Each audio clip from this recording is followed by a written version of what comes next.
Tuesday, February 14, 2017.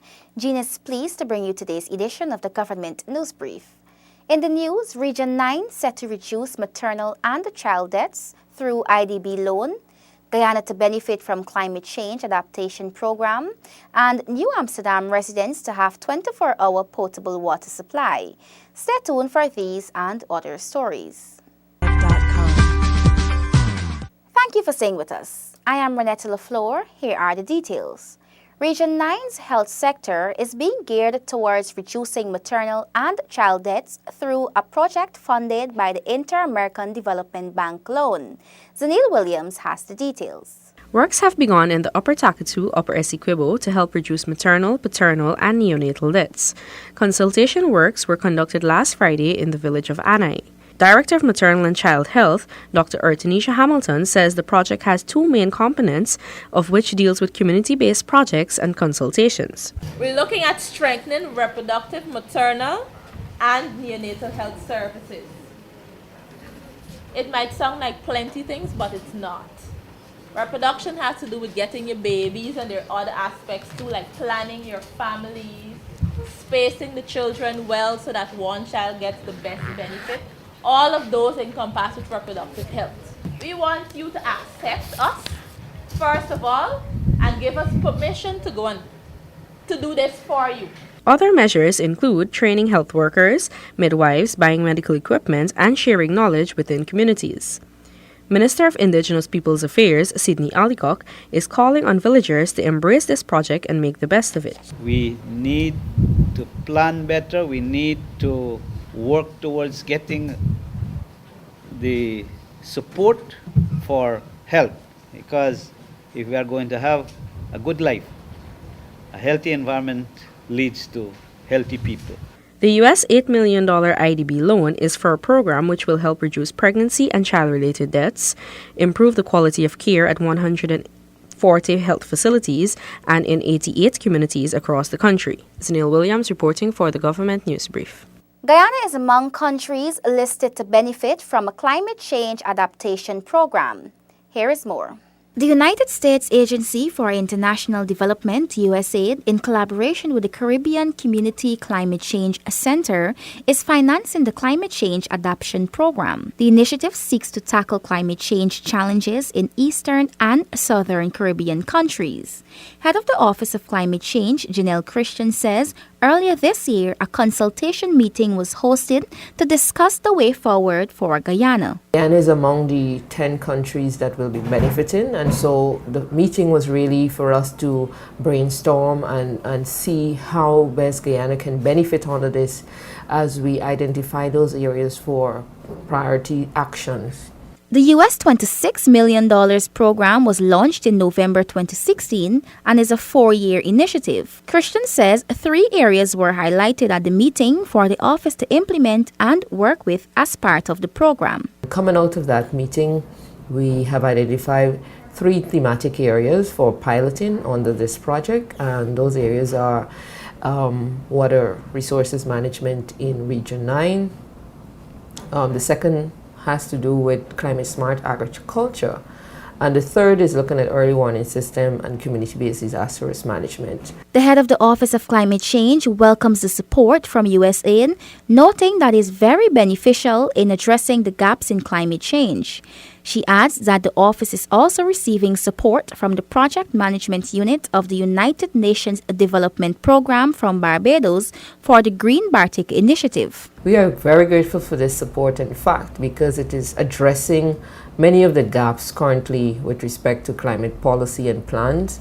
And we are also going to be receiving support under that project for implementation of 2 pilots. One of the pilots is an energy efficiency, renewable energy initiative in Bartika. The Office of Climate Change is also coordinating closely with Ministries of Agriculture, Indigenous Peoples Affairs, the National Tushaus Council for a yet-to-be-identified community in Region 9 to benefit from the Water Resources Management Program. Water treatment set to improve for New Amsterdam residents to benefit from a 24-hour supply of drinking water soon. Sonika Thorne tells us more. The foundation for the water infrastructure is being laid, following which residents of Guyana's oldest town will receive water on a 24-hour basis. The Guyana Water Incorporated GWI Program Coordinator Richard Hoyt explains that the works include a new well to be completed in New Amsterdam to cater for additional demands for new housing areas. The interventions also include the construction of new aerator and filters with pipe networks at the New Amsterdam water treatment plant. The demand in New Amsterdam has grown tremendously, almost doubled. And we can no longer supply that demand on the current system. So we are building a new filter for the filtering of more water. We are also drilling a new well in New Amsterdam to meet this growing demand. Round-the-clock water supply for New Amsterdam is expected to become a reality by the end of this year, Hoyt explains. By the end of 2017, we will be able to meet that demand in New Amsterdam. And persons in New Amsterdam will now move towards receiving a 24-hour water supply. Because as we speak, they only receive water for approximately 8 to 12 hours per day. And they receive that water on a sectional delivery, right? So it's really not adequate for the demand in New Amsterdam. So by the end of 2017, we're going to correct that. New Amsterdam is not the only Region 6 community that will benefit from improved water supply this year. Works will be completed in Angois Avenue to provide service to residents for the first time. A new well will also be completed at Rose Hall. For the Government News Brief, Sanika Thorne reporting. The Ministry of Business and its agency, the Guyana National Bureau of Standards, GNBS, are urging consumers to start utilizing metric system by requesting solid goods in grams and kilograms. More in this Gabriela Patram report. Rice, peas, onions, and potatoes should be weighed in grams and kilograms. These units should also be used to weigh solid hardware items such as nails, putty, and glues that are sold by weight. According to the GNBS, these goods can be easily and accurately weighed on verified metric devices used in the marketplace.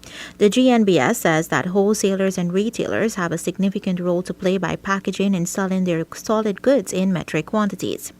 Public Relations Officer Lloyd David says that over the years, the GNBS has conducted workshops to educate vendors and shopkeepers to use the metric system. The agency has also monitored this to ensure only verified metric measuring instruments are used in trade. David said that the GNBS has recognized that the adoption of the metric system should start from the top. Policymakers, ministries of government, and government agencies should lead the metric drive. To this end, the school system has already fully adopted the use of the metric system, and the younger generation has a good understanding of its application. A milligram. This unit is used for measuring very small amounts of substances, for example, ingredients in medicine or drugs and some ingredients in recipes. It is equivalent of 1 gram divided by 1,000. Gram. The gram is used for measuring intermediate amounts, for example, 100 grams of butter, 250 grams of cheese, 500 grams of peas, sugar, flour, among others.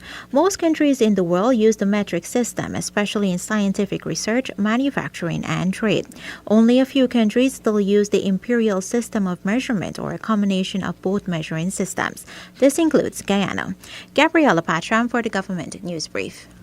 The Guyana National Road Safety Council, GNRSC, is upping its awareness campaign in the face of rising road fatalities. Isaiah Braffett reports.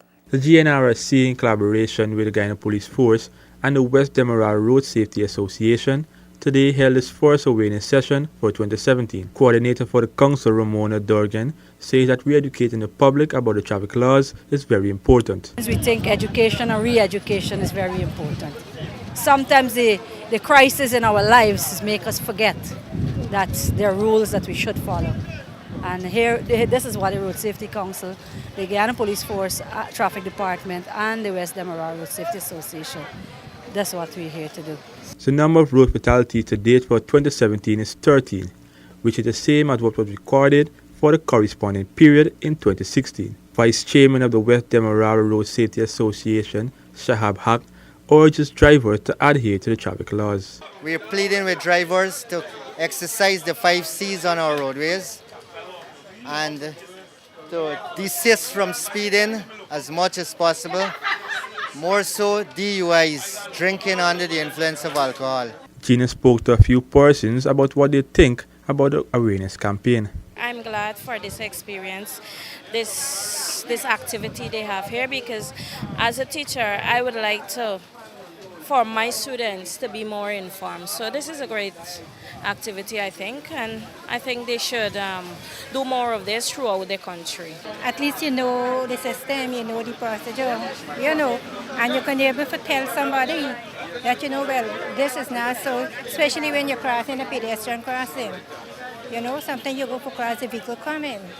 So you could able to tell them, well, they have to stop once you cross in. It's a very good idea. According to HAC, awareness campaigns will continue throughout the year in an effort to preserve lives. Isaiah Braffett for the Government News Brief. The Guyana Power and Light, GPL, and the Ministry of Public Infrastructure today told media operatives that the problem with the recent blackout has been identified and rectified, hence power is restored to normalcy. Minister of Public Infrastructure David Patterson says the government is currently working towards establishing a new network from the Sophia Power Station. This is one of the challenges that you can see how confusing it looks. It's one of the challenges that we face.